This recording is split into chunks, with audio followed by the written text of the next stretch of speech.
조병과 신세계로.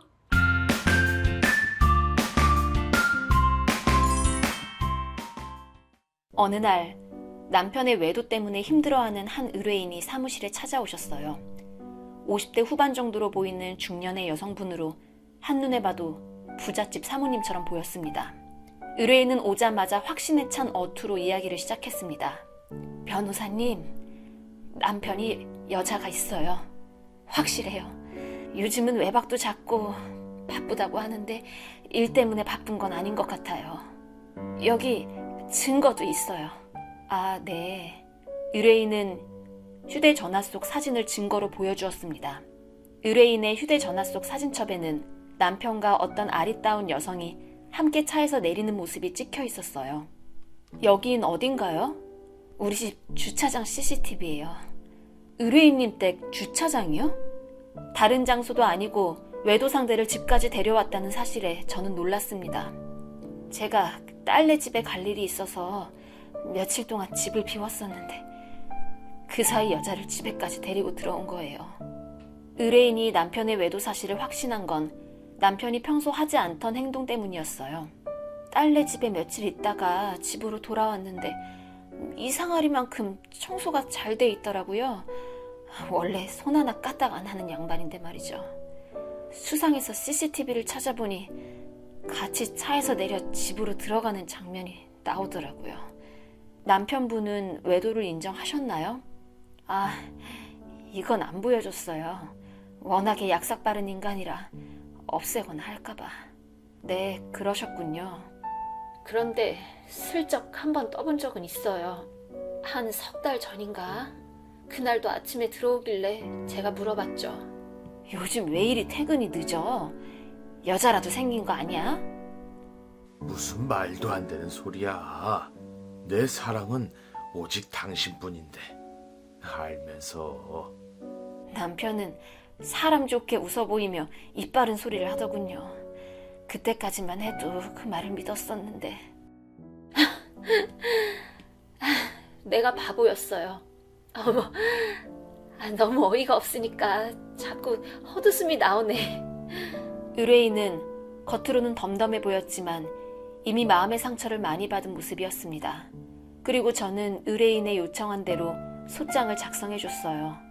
이 소장 붙이면 법원에서 다 같이 만나는 거죠? 네, 맞습니다. 봉투가 여러 개라 우편비도 많이 들겠어요. 사실 의뢰인 남편의 내연녀는 무려 4명이나 됐습니다. 의뢰인이 이혼할 마음을 먹고 증거를 모으기 시작하자 내연녀가 4명이라 밝혀진 겁니다. 그래서 남편까지 모두 해서 총 5부의 소장이 작성된 거죠. 남편과 4명의 내연녀. 의뢰인은 5개의 소장 봉투를 들고 허탈하게 웃으셨죠. 저는 5개의 소장을 작성하면서 생각했습니다. 내연녀들은 과연 서로의 존재를 알고 있을까? 소장을 받은 의뢰인은 저와는 다른 생각을 하고 있었습니다. 이 인간 어떻게 나올지 궁금하네요. 집에 안 들어온 지 며칠 됐는데. 남편분이 요즘 집에 안 들어오시나요? 네, 집에 안 온 지 일주일쯤 됐나. 혹시 도망간 건 아니겠죠? 재판 때 안 나오면 어쩌죠? 그렇게 된다면 일이 더욱 복잡해질 거예요.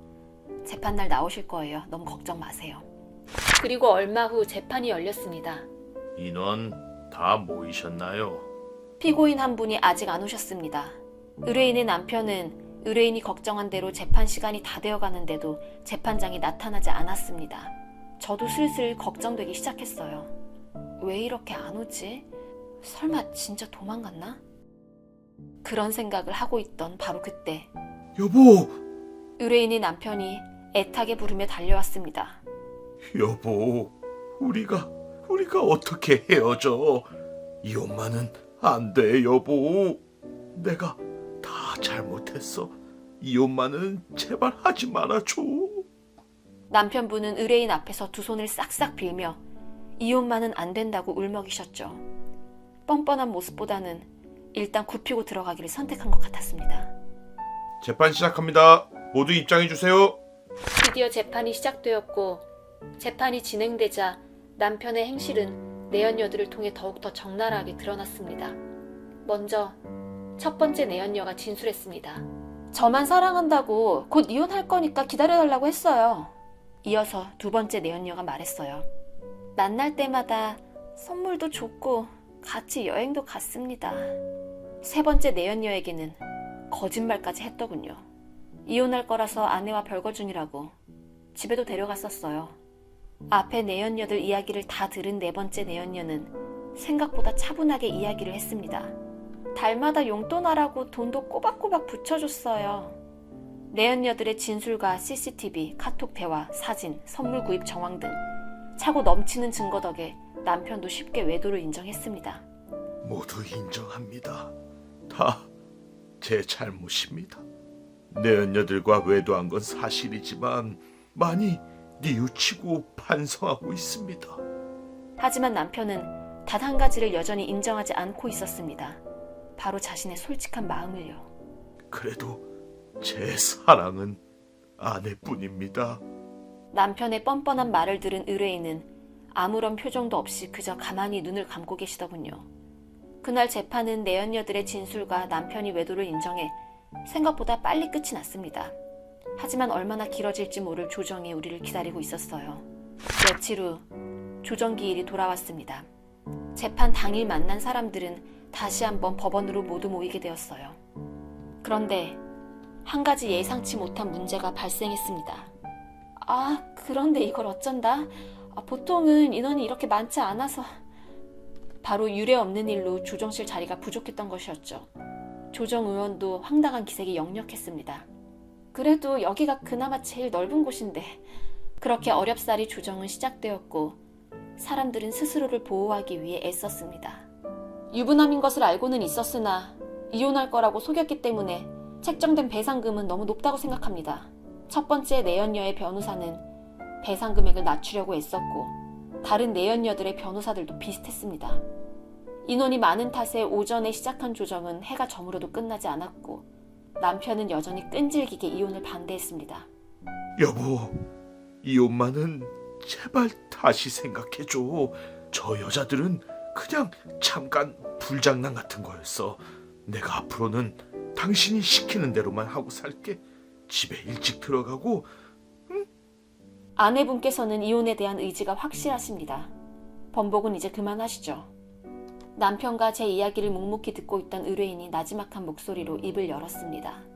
사실 바보가 아닌 이상 남편이 바람이 나면 알지. 그냥 직감으로 딱 알아줘.